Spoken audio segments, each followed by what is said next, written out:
Hello ನಮಸ್ಕಾರ ಎಲ್ರಿಗೂ welcome back to my channel. ಇವತ್ತು ನಾವು ಔಟಿಂಗ್ ಹೋಗಬೇಕು ಅಂತ ಪ್ಲ್ಯಾನ್ ಮಾಡಿದ್ವಿ. ಸೊ ನನಗೆ ಕಯಾಕಿಂಗ್ ಎಕ್ಸ್ಪೀರಿಯನ್ಸ್ ಮಾಡಬೇಕಾಗಿತ್ತು. ನನ್ನೊಂದು ಫ್ರೆಂಡ್ ಈ ಪ್ಲೇಸ್ನ ಸಜೆಸ್ಟ್ ಮಾಡಿದರು.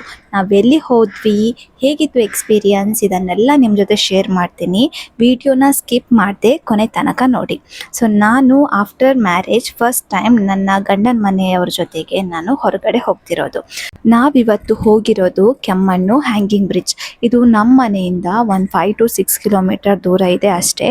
ನಾವು 2 ವೀಲರ್ ತಗೊಂಡು ಹೋದ್ವಿ. ಸೊ ಎಕ್ಸ್ಪೀರಿಯನ್ಸ್ ಅಂತೂ ಅಲ್ಟಿಮೇಟ್ ಆಗಿತ್ತು. ಇಲ್ಲಿ ಸ್ಟಾರ್ಟಿಂಗ್ ಸ್ಪಾಟ್ ಇದೆಯಲ್ವಾ, ಇಲ್ಲಿ ಕೂಡ ಕಯಾಕಿಂಗ್ ಮಾಡ್ಬೋದು.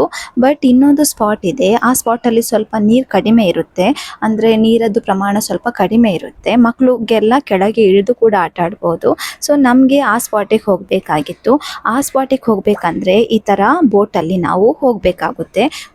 10 to 15 ಮಿನಿಟ್ಸ್ ಇರುತ್ತೆ ಇಲ್ಲಿಂದ ಹೋಗೋಕ್ಕೆ. ಸೊ ನಾವು ಇಲ್ಲಿಂದ ನಮ್ಮ ಜರ್ನಿನ ಸ್ಟಾರ್ಟ್ ಮಾಡಿದ್ವಿ. ವೆದರ್ ಅಂತೂ ಬ್ಯೂಟಿಫುಲ್ ಆಗಿತ್ತು ಆ್ಯಂಡ್ ನೀರು ಕೂಡ ತುಂಬ ಕಾಮ್ ಆಗಿತ್ತು. ನಾವು ಬಂದಿರೋದು ವೀಕ್ ಡೇಸಲ್ಲಿ, ಸೊ ಹಾಗಾಗಿ ಜನ ಸ್ವಲ್ಪ ಕಮ್ಮಿನೇ ಇತ್ತು, ಕ್ರೌಡ್ ಏನೂ ಅಷ್ಟಿರಲಿಲ್ಲ. ಈ ಸ್ಪಾಟ್ ತುಂಬ ಕಡಿಮೆ ಜನರಿಗೆ ಗೊತ್ತಿರೋದು ಅನಿಸುತ್ತೆ. ಅಂದರೆ ಊರಲ್ಲಿರೋರಿಗೆ ಗೊತ್ತಿರುತ್ತೆ, ಔಟ್ಸೈಡಿಂದ ಬರ್ತಾರಲ್ವ ಟೂರಿಸ್ಟ್, ಸೊ ಅವರಿಗೆ ತುಂಬ ಜನರಿಗೆ ಗೊತ್ತಿಲ್ಲ ಅನಿಸುತ್ತೆ. ಹಾಗಾಗಿ ಇಲ್ಲಿ ಟೂರಿಸ್ಟ್ ಏನೋ ಅಷ್ಟು ಜನ ಇರೋದಿಲ್ಲ. ಸೊ ಹಾಗಾಗಿ ಪ್ಲೇಸ್ ತುಂಬ ನೀಟಾಗಿದೆ. ಅಂದರೆ ನೀರೆಲ್ಲ ತುಂಬ ಕ್ಲೀನಾಗಿತ್ತು. ನೀರಲ್ಲೆಲ್ಲ ಪ್ಲಾಸ್ಟಿಕ್ ಅದು ಈ ಥರ ಎಲ್ಲ ನನಗೆ ನೋಡ್ಲಿಕ್ಕೆ ಸಿಕ್ಕಿರಲಿಲ್ಲ. ತುಂಬ ಸರೌಂಡಿಂಗ್ಸ್ ಎಲ್ಲ ತುಂಬ ಕ್ಲೀನಾಗಿತ್ತು. ಆ್ಯಂಡ್ ಹೋಗಬೇಕಂದ್ರೆ ನಾನು ಫ್ರಂಟಲ್ಲಿ ನಿಂತ್ಕೊಂಡಿದ್ದೆ. ಆ ಎಕ್ಸ್ಪೀರಿಯನ್ಸ್ ಅಂತೂ ಸೂಪರ್ ಆಗಿತ್ತು. ಫ್ರಂಟಲ್ಲಿ ನಿಂತ್ಕೊಂಡು ನದಿನ ನೋಡಿಕೊಂಡು ನೀರನ್ನ ನೋಡ್ಕೊಂಡು ಹೋಗೋದು. ಈ ಥರ ನೀರಲ್ಲಿ ಆಟ ಆಡಬೇಕಂದ್ರೆ, ನೀರಲ್ಲಿ ಹೋಗಬೇಕಂದ್ರೆ ಲೈಫ್ ಜಾಕೆಟ್ನ ಮಸ್ಟ್, ಲೈಫ್ ಜಾಕೆಟ್ ಹಾಕ್ಕೊಂಡೇ ಇರಿ. ಬಿಕಾಸ್ ಗೊತ್ತಿಲ್ಲ ವೆದರ್ ಸಡನ್ನಾಗಿ ಯಾವ ಥರ ಆಗುತ್ತೆ. ನೀರೀಗ ಕಾಮಾಗಿರ್ಬೋದು, ಬಟ್ ನೀರು ಆ ಥರನೇ ಇರುತ್ತೆ ಅಂತ ಹೇಳಲಿಕ್ಕಾಗಲ್ಲ. ಆಲ್ ಆಫ್ ಸಡನ್ ಚೇಂಜಸ್ ಕೂಡ ಆಗ್ಬೋದು. ಸೊ ಹಾಗಾಗಿ ನಮ್ಮ ಸೇಫ್ಟಿನ ನಾವು ಮಾಡ್ಕೋಬೇಕು. ಲೈಫ್ ಜಾಕೆಟ್ ಹಾಕ್ಕೊಂಡಿರೋದು ಒಳ್ಳೆಯದು. ಯಾಕಂದರೆ ರೀಸೆಂಟಾಗಿ ಮಲ್ಪೆಯಲ್ಲಿ ಕೂಡ ಈ ಥರ ಒಂದು ಇನ್ಸಿಡೆಂಟ್ ಆಗಿತ್ತು. ಸೊ ಹಾಗಾಗಿ ಈ ಥರ ನೀರಲ್ಲಿ ಹೋಗಬೇಕಂದ್ರೆ ಕೇರ್ಲೆಸ್ ಮಾಡಬೇಡಿ. ಫೈನಲಿ ನಾವು ಹೋಗಬೇಕಾಗಿರೋ ಪ್ಲೇಸಿಗೆ ನಾವು ರೀಚ್ ಆದ್ವಿ.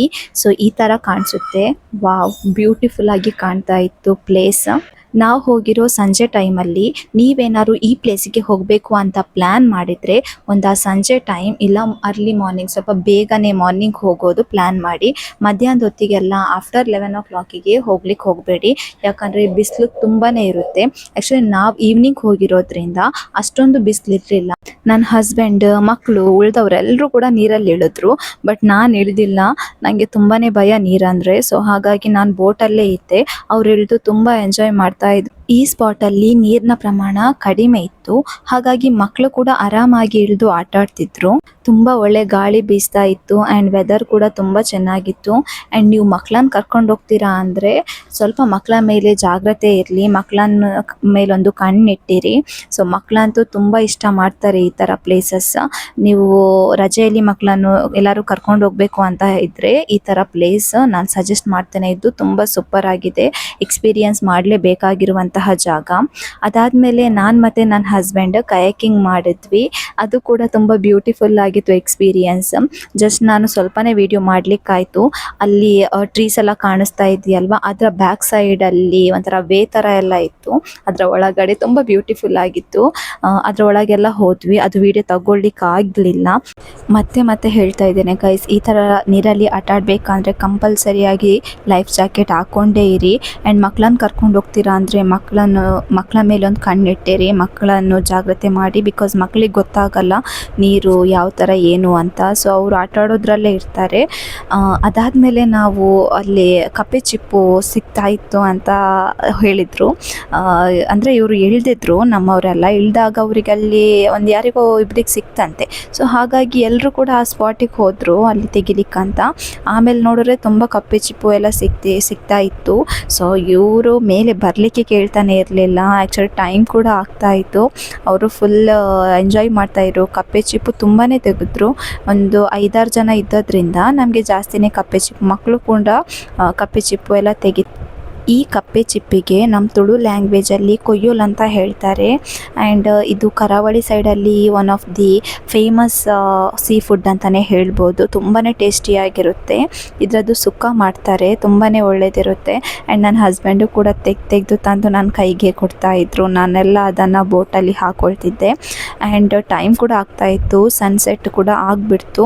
ಅದಾದಮೇಲೆ ಎಲ್ಲ ಅವ್ರನ್ನ ಕಲೆಕ್ಟ್ ಮಾಡಿರುವಂಥ ಕಪ್ಪೆ ಚಿಪ್ಪು ಹಾಕಲಿಕ್ಕೆ ನಮ್ಮ ಹತ್ರ ಕವರ್ ಇರಲಿಲ್ಲ. ಆಮೇಲೆ ಒಂದು ಬಕೆಟ್ ಇತ್ತು ಬೋಟಲ್ಲೇ, ಸೊ ಆ ಬಕೆಟಿಗೆಲ್ಲ ತುಂಬಿಸಿ ಅದನ್ನು ಬೋಟಲ್ಲೇ ನಾವು ಸೈಡಿಗೆ ಹಾಕ್ಕೊಂಡ್ವಿ. ಮಕ್ಕಳೆಲ್ಲ ಎಷ್ಟು ಎಂಜಾಯ್ ಮಾಡ್ತಿದ್ರು ಅಂದರೆ ಅವರಿಗೆ ಒಂಥರ ಖುಷಿನೇ ಬೇರೆ ಆಗಿತ್ತು ಅವ್ರದ್ದು. ಅದೆಲ್ಲ ಕಪ್ಪೆ ಚಿಪ್ಪನ್ನ ಕಲೆಕ್ಟ್ ಮಾಡಿಬಿಟ್ಟು ನಾವು ಬೋಟಲ್ಲಿ ಸೈಡ್ ಹಾಕ್ಕೊಂಡು ಅದಾದಮೇಲೆ ಮೇಲ್ಗಡೆ ಹೋಗಿಬಿಟ್ಟು ಅದನ್ನಲ್ಲಿ ಕವರ್ಗೆ ಹಾಕೋಣ ಅಂತ ಅಂದ್ಕೊಂಡು ಎಲ್ಲ ಬಕೆಟಿಗೆ ಹಾಕಿ ಎಲ್ಲ ತುಂಬಿಸ್ಕೊಂಡ್ವಿ. ಅದಾದಮೇಲೆ ಎಲ್ರಿಗೂ ವಾಪಸ್ ಕರೆದ್ರು, ಟೈಮ್ ಆಯಿತು ಇನ್ನು ರಿಟರ್ನ್ ಹೋಗೋಣ ಅಂತ. ಮತ್ತು ಎಲ್ಲರೂ ಕೂಡ ಮನಸ್ಸಿಲ್ಲದ ಮನಸ್ಸಲ್ಲಿ ಬಂದರು. ಆ್ಯಕ್ಚುಲಿ ಹೋಗಲಿಕ್ಕೆ ಮನಸ್ಸಿರಲಿಲ್ಲ ಯಾರಿಗೂ. ಹೋಗಲೇಬೇಕಾಗಿತ್ತು, ಟೈಮ್ ಕೂಡ ಮುಗಿತಾ ಬರ್ತಿತ್ತು, ಕ್ಲೋಸಿಂಗ್ ಟೈಮ್ ಕೂಡ ಆಗ್ತಾಯಿತ್ತು. ಮತ್ತು ನಮಗೆ ಇದು ಪರಿಚಯದವರು ಆಗಿರೋದ್ರಿಂದ ನಮಗೆ ಸ್ವಲ್ಪ ಟೈಮ್ ಜಾಸ್ತಿನೇ ಸಿಕ್ಕಿತ್ತು ನಮಗೆ ಅಲ್ಲಿ ಇರಲಿಕ್ಕೆ. ಅದಾದಮೇಲೆ ನಾವು ಒಂದು ಬ್ಯೂಟಿಫುಲ್ ಮೆಮೊರಿ ಜೊತೆ ಬ್ಯೂಟಿಫುಲ್ ಡೇ ಸ್ಪೆಂಡ್ ಮಾಡಿಕೊಂಡು ಸೂಪರ್ ಆಗಿತ್ತು ಎಕ್ಸ್ಪೀರಿಯನ್ಸ್ ಅಂತೂ. ವಾಪಸ್ ಬಂದ್ವಿ. ವಾಪಸ್ ಬರಬೇಕಂದ್ರೆ ಗಾಳಿನೂ ಜೋರಾಗಿತ್ತು, ಮಕ್ಕಳು ಫುಲ್ಲು ವೆಟ್ಟಾಗಿದ್ದರು. ಸೊ ಹಾಗಾಗಿ ನಡುಗ್ತಾ ಇದ್ದರು ಮಕ್ಕಳೆಲ್ಲ ತುಂಬಾ. ನೀವು ಇನ್ ಕೇಸ್ ಮಕ್ಕಳನ್ನ ಕರ್ಕೊಂಡು ಹೋಗಬೇಕಂದ್ರೆ ಎಕ್ಸ್ಟ್ರಾ ಒಂದು ಜಾಕೆಟ್ ಅಥವಾ ಏನಾದ್ರು ಎಕ್ಸ್ಟ್ರಾ ಡ್ರೆಸ್ ಎಲ್ಲ ತೊಗೊಂಡು ಹೋಗಿ, ಬಿಕಾಸ್ ಚಳಿ ಇರುತ್ತೆ, ಮಕ್ಕಳಿಗೆ ಚಳಿ ತಡ್ಕೊಳ್ಳಿಕ್ಕಾಗಲ್ಲ. ಅದಾದಮೇಲೆ ಅಲ್ಲಿ ನಿಯರ್ ಬೈ ಚರ್ಮುರಿ ಮಾಡ್ತಾಯಿದ್ರು, ಅಲ್ಲಿ ಚರ್ಮುರಿ ತಗೊಂಡ್ವಿ. ಅವರಿಗೆ ಪಾಪ ಕರೆಂಟ್ ಕೂಡ ಇರಲಿಲ್ಲ, ನಾವು ಟಾರ್ಚ್ ಲೈಟ್ ಹಾಕಿ ಅವರಿಗೆ ಹೆಲ್ಪ್ ಮಾಡಿದ್ವಿ. ಆ್ಯಂಡ್ ಟಾಡಿ ಕೂಡ ಕುಡಿದ್ವಿ. ಆ್ಯಂಡ್ ಇಲ್ಲಿಗೆ ನಮ್ಮ ಡೇನ ಎಂಡ್ ಮಾಡಿದ್ವಿ. ಸೊ ಇದಾಗಿತ್ತು ಇವತ್ತಿನ ವ್ಲಾಗ್. ಹೇಗೆ ಅನ್ನಿಸ್ತು ಲೈಕ್ ಮಾಡಿ, ಕಮೆಂಟ್ ಮಾಡಿ, ಶೇರ್ ಮಾಡಿ. ಟಾಟಾ, ಬಾಯ್.